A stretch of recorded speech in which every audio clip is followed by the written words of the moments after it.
Welcome back, ladies and gentlemen. We've already covered time, distance, vector, scalar, the overview.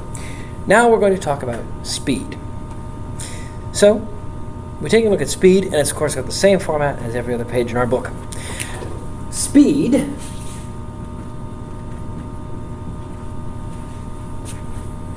is the rate at which distance is covered. Rates you actually learned about a long time ago, but you may not remember them very well. That's okay. It's a scalar, just like the others we've been dealing with. You can circle that. And if you cover a lot of ground in a short time, you are going fast. We already talked about that when we were talking about the words for speed. So here it is again. The units that we're going to be dealing with are going to be meters or kilometers, but there's a time component. So it's meters per second, kilometers per hour. The symbol here is just going to be V. Now, most people don't deal with meters per second on a regular basis, so they have a hard time visualizing what that's like. The way you can kind of remember it is that meters per second and kilometers per hour have a connection. And that connection, the one that everyone kind of knows, is 100. 100 kilometers per hour is about the same as 28 meters per second. So if you're going 28 meters per second, it's about 100 kilometers an hour. Now, of course, you can get that through some conversions. There's a few tricks in there. But that's okay. I'm just telling it to you. Now, our next thing, of course, is the formulas. Let's get rid of this because we're going to need some space. The formulas here that you can use are V equals d over t, which is the literal definition, right? Lot of distance, short amount of time. Big top number, small bottom number. Means a big speed. The other ways that you can write this formula are like this, or like this. And here's the thing. All three of these formulas are actually the same. All that's happened here is a bit of algebra to rearrange them. Now, I know algebra is not everyone's favorite. So, little reminder. Let's say I started with this one, because this is the definition. This is what speed is. This is distance over time. This is speed. How do I get there? Well, I've got a t on the bottom here. This means divide. So, if this is divide, I'm going to multiply by t on both sides. If you multiply by something and divide by that same thing, the two cancel out. You know, for example, I've got 4 times 2 divided by 2. Well, 4 times 2 is 8. 8 divided by 2 is 4. So these two disappear. And that is what we want to see. We want to see the time disappear. So this t and this t cancel each other out, and hey, look, there's the same formula as over there. Yeah, it's written backwards, but that doesn't matter. Equal sign means that everything on the left is the same as everything on the right. If I'm telling you the left and the right are the same, it doesn't matter what order I write them in. Same thing over here. How do I get from here to there? Well, I want to get rid of this v. Right over here, there's no v. The v's down here. Well, these two are multiplied. Physicists, mathematicians, when they get lazy and they don't want to have to write a multiplication symbol, they just don't. If the two symbols, the two letters, are next to each other, it's just assumed it's multiplication. So I divide by v, because remember, we just said, right? Multiplying and dividing cancels. So these two are multiplied, so now they're divided. But I got to do it to the other side too in order to keep it fair. Well, those two cancel. We're just going to erase them to make it easier, and take a look. We just made that. Pretty handy, right? So algebra is going to be useful for you in this particular unit. Now, obviously, if you're not familiar with algebra, you're not comfortable with it, it's okay. It's not like I'm not going to give you the formulas, right? But algebra is pretty useful. Now, there's a few blanks here to fill in still. There are 3 types of speed that we're going to look at. And you'd think, oh, okay, wow, 3 different types. Must be complicated. Nah, it's not complicated. You already know most of them. The first one is constant speed.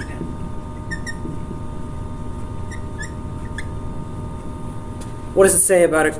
It's when an object travels at the same speed in the same direction. So you're just jogging down a straight sidewalk at a constant pace. No real change. You're just doing the same thing the whole time. Next, you've got average speed.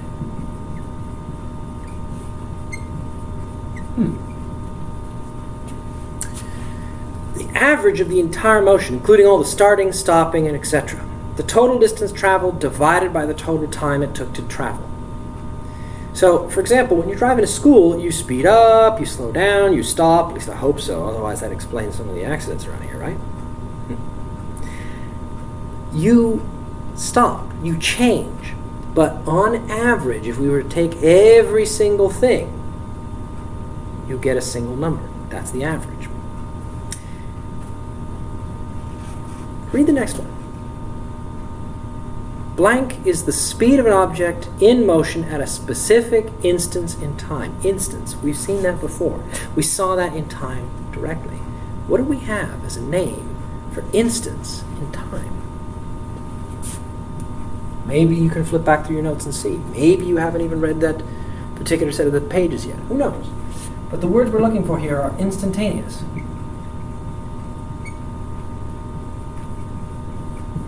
The instantaneous speed is your speed right now. So, for example, you're in your car, definitely not speeding, because you guys would never do that. And you check down at the car speedometer. Fun fact, speedometer means a speedometer.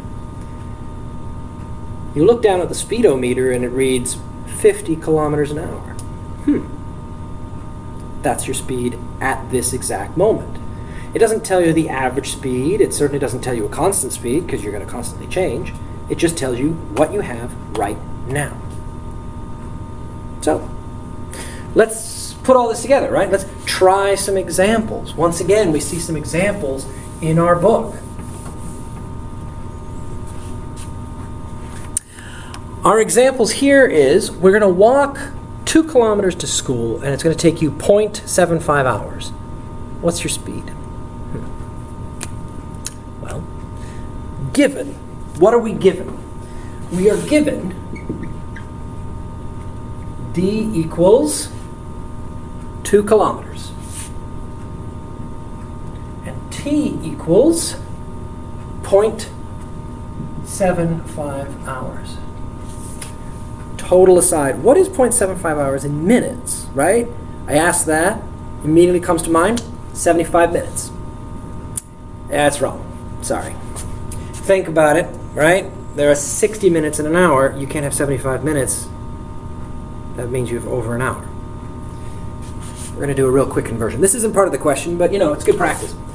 0.75 hours, and I want minutes. Remember the conversion factor. What I have, what I want. Lose goes on the bottom, that's hour, and gain, which is minute. Well, there are 60 minutes in 1 hour. So now I take out my trusty calculator, and I go 0.75 times 60 equals 45 minutes. And if you think about it, that actually makes sense, right? 45 minutes. 45 minutes would be the 3/4 of an hour mark. That is 0.75. Oh, right? Okay. Total aside. We didn't really need that, but hey, good practice. Okay, next we write the formula. We write down our formula and we're going to see. Well, okay, the definition is V equals D over T. All right, not bad. Now we're going to fill in the numbers. And we're going to get V equals 2 over 0.75. Now, we have to be careful here, of course, because I could have put 45 minutes right here behind where my head is. I could put 45 minutes here, But if I did that, I would be dividing kilometers by minutes, and my answer would not be in one of the units that is acceptable, which is either meters per second or kilometers per hour. You've only got two options. So you got to be careful in this particular unit. The usual thing people have a hard time with is that they don't pay attention to the units and they end up missing a bunch of stuff. Strangely enough, the units actually give you the answer most of the time. Speaking of the answer, V is going to equal to, what is 2 divided by 0.75? Well, I'm going to pull out the calculator again, and I get 2.67 kilometers per hour. And that's exactly what it says in the notes. Yeah, for those who didn't look ahead, it's already all written down. So why did I bother going through it? Well, first of all, it allowed us to talk about converting hours into minutes again. Just a reminder. And second, because I wanted to give you guys an opportunity to really focus in on the way that we're doing this problem. It's useful for you to keep organized. This keeps organized. Try it. Trust me. Take a look at the next couple. You guys have got a series of practice questions on the next page. Give them a shot and see what you can do. Okay, fine. I'll do the first one. And you guys do the rest. So, we're going to keep the same boxes because we still want to use the same method. Here we go. Jose rides his bike from home to school. He's traveling 6.25 kilometers. So D is equal to 6.25 kilometers. Why do I know it's D? Well, because it's got kilometers. If it had something other than kilometers, like say, I don't know, hours, I would know that it's time. But since it's got kilometers, it must be distance.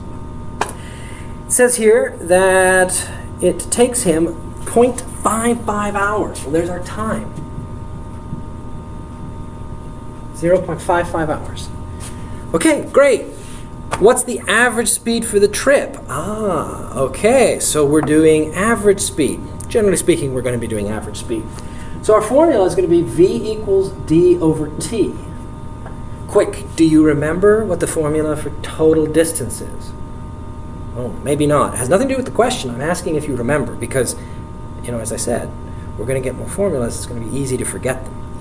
Very quickly, for those who don't quite remember yet, just total aside here, delta D equals D1, D2, D3, and then a couple dots because it can keep going. That was the total distance formula. Just a reminder. All right, we don't need that though, not for us. Now we're going to put everything together in the calculation, and we're going to get 6.25 divided by 0.55 equals V. V is going to equal, something. We're going to need our trusty calculator again.